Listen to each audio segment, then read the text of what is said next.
Hi everyone, thanks for watching this. Before you take the quiz, I wanted to show you a few things on this because I've never done this. You're going to upload some pictures along the way, so let me kind of walk you through this.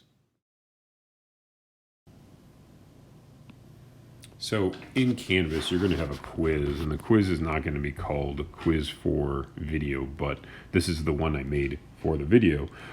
So what you're going to do is you're going to find the quiz, and the quiz's name is called... Sorry, I gotta find it really quick. It is called Drawing Maps for Thermal Equilibrium Problems, No Phase Changes Quiz. So that's going to be the quiz you're going to be taking this, and that's what it's going to look like. So you're going to go through, and you're going to go and you're going to take the quiz. Now I've already kind of practiced this a few times, so I'm going to take the quiz again. Here's the instructions. Read through the instructions because these are the things that I'm going to ask you to label. You're drawing a map. And then make sure you got to label these things in there. I would suggest you take it either on this quiz on your phone or your iPad because you're going to have to take pictures or screenshots and upload it. So it's going to be easiest probably from that type of device. I'm going to have to manually grade these, so they're going to take a little bit longer. So let's take the quiz. And for each quiz, these are the instructions that were just on the previous page, as well as I have the things you should make sure you include in each question. So this particular question is one that I completely made up, but you will have something similar. This deals with wood. We're never going to use wood in our examples because we don't have the specific heat of wood listed, but it's just an example for you to kind of see. So 0.5 kilogram piece of wood at 20 degrees Celsius is placed in 1.5 kilograms of 55-degree water. Draw a map either on a piece of paper or on an iPad, and submit your picture and screenshot. So what does your map need to include? It needs to include your initial temps of all the objects included and put the number on the y-axis. A dashed line labeled TF, a line for each object's Q, and then each line should be labeled with a Q1, Q2, Q3, however many there are, and then each line should have an arrow showing whether heat was gained or lost. So what is this going to look like? Well, if I were going to draw this on my computer, on my iPad, I would go through and I would start with the chart, and then we're going to go T, we're going to go Q.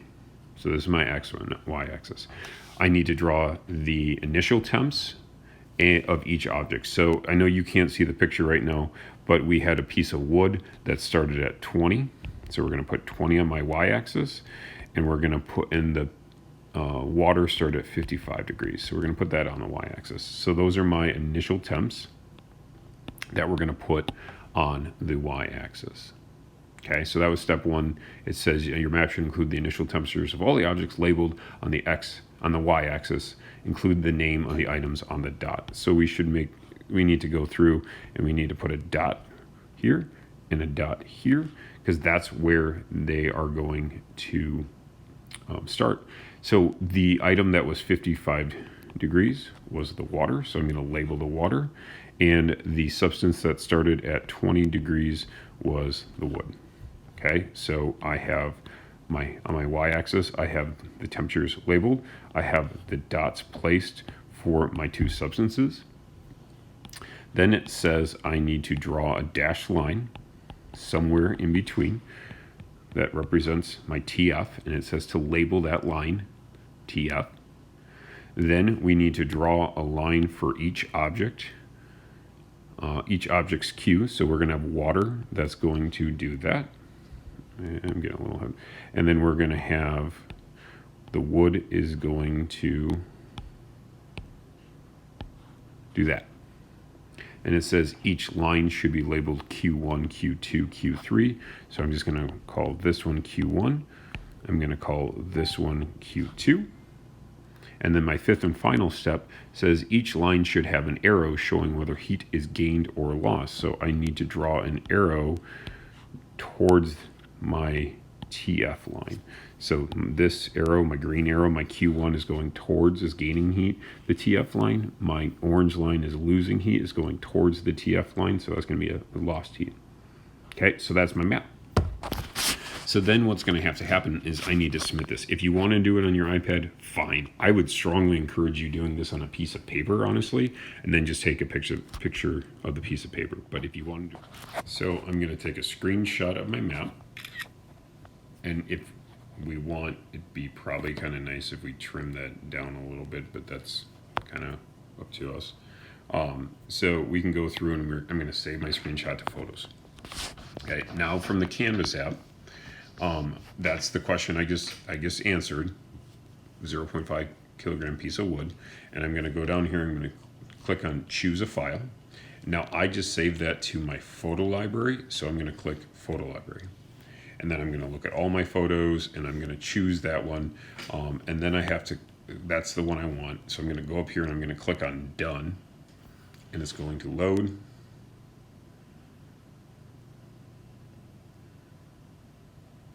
And then we can, it says it was successful, and then we can go on to the next one. So question number 2, there's 5 questions, and it says a 0.5 kilogram piece of wood. So this is the exact same question, but the reason I have it here is because the other option we could do when we go through to choose the file, we can click on choose file, we can take a photo. So this is what I think most of you are probably going to want to do, is if you go through and you drew it all on a piece of paper, you drew your amazing map, on a piece of paper, because then you can have the quiz question on your iPad and you're looking at it and you're writing it, and then all you have to do is you take a picture, and then down here in the lower right hand corner you say I want to use that photo, make sure it's clear and not blurry, that I can actually see it, wait for it to attach.